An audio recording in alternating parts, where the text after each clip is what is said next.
Hi friends, welcome to our channel. Satyabhama serial next ఎపిసోడ్లో ఏం జరగబోతోందో ఈ వీడియోలో చూసి తెలుసుకుందాం.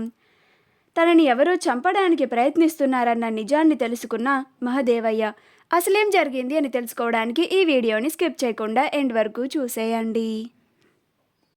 నందిని వాళ్ళ కాపురం గురించి మైత్రితో చెప్తూ ఉంటుంది. అలా నందిని నీ ఫ్రెండ్కి ఈరోజైనా కాస్త సక్కంగా ఉండమని నువ్వే చెప్పు మైత్రి. ఈరోజు మా అత్తమామలు నా కోసం ఈరోజు శోభనాన్ని ఏర్పాటు చేశారు. చాలా సంతోషంగా ఉన్నా. ఈరోజు నన్ను డిసప్పాయింట్ చేయొద్దని చెప్పు అని అని అక్కడి నుంచి వెళ్ళిపోతుంది. మైత్రి హర్షతో మాట్లాడుతూ ఉంటుంది. అలా హర్ష కూడా మైత్రితో మాట్లాడుతూ ఉంటాడు.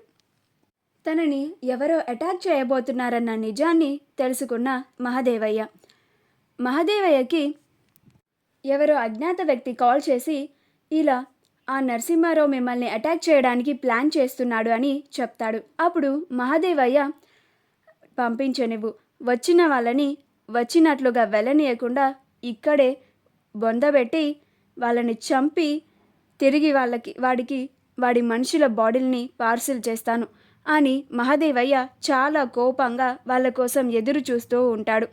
ఇంట్లో క్రిష్కి సత్యలకి శోభనం ఏర్పాటు చేస్తారు. సత్యని భైరవి రేణుకలు రెడీ చేస్తూ ఉంటారు. క్రిష్ రెడీ అయ్యి వాళ్ళ గదిలో సత్య కోసం ఎదురు చూస్తూ ఉంటాడు. సత్య రెడీ అయిన తర్వాత పాల గ్లాసుని తీసుకొని వాళ్ళ గదిలోకి వెళ్తుంది.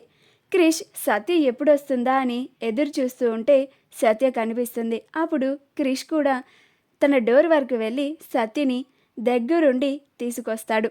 అలా వాళ్ళిద్దరూ మాట్లాడుకుంటూ ఉంటారు. అప్పుడు క్రిష్ సత్యని కౌగిలించబోతూ ఉంటే అప్పుడు సత్య తప్పించుకొని పక్కకి వచ్చేస్తుంది. క్రిష్ కూడా సత్య వెనక వస్తూ ఉంటాడు. మళ్ళీ సత్య క్రిష్ నుంచి తప్పించుకొని వెళ్తుంది. అప్పుడు క్రిష్ మళ్ళీ సత్య వెనక పరిగెడుతూ ఉంటాడు.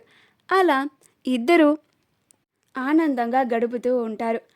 రుద్ర ఇదే మంచి అవకాశమని క్రిష్ శోభనంలో గదిలో ఉన్నాడు అని, ఇప్పుడు మహదేవయ్యకి ఎలాంటి సెక్యూరిటీ ఉండదని, ఈ టైంలో చంపితేనే పని జరుగుతుంది అని నరసింహతో మాట్లాడి మనుషుల్ని పంపించేలాగా చేస్తాడు. మహదేవయ్యకి ఈ నిజమంతా తెలిసిపోయి హాల్లో ఎదురు చూస్తూ ఉంటాడు.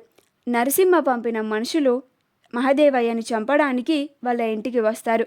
అలా మహదేవయ్య ఆ మనుషుల్ని చూసి హాల్ మధ్యలోకి మెట్లపైన ఉన్న మనిషి కిందకి దిగి వస్తూ ఉంటాడు. ఆ వచ్చిన మనుషులు మహదేవయ్యని చుట్టుముడతారు. అప్పుడు మహదేవయ్య ఆ వచ్చిన మనుషుల్ని చితక్కొట్టి తన సత్తా ఏంటో చూపిస్తాడు. నేను రాజకీయాల్లోకి వచ్చిన తర్వాత ఎవరిని ఒక్క దెబ్బ కూడా వేయలేదు. ఇన్నాళ్ళకి మిమ్మల్ని కొట్టాను. నిజం చెప్పుర్రి, మిమ్మల్ని ఆ నరసింహనే కథ పంపించింది అని అరుస్తూ ఉంటాడు. క్రిష్కి ఇలా ఈ శబ్దాలు ఏమీ రాకుండా మహదేవయ్య అన్ని ఏర్పాట్లు చేస్తాడు. అలా క్రిష్ తన భార్యతో సంతోషంగా ఉంటాడు.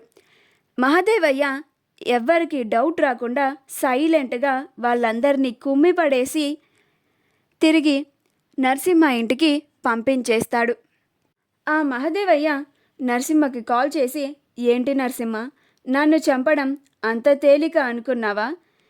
ఈ పెద్ద పులిని చంపాలంటే దమ్మున్నోడిని పంపాలి అని వార్నింగ్ ఇస్తాడు.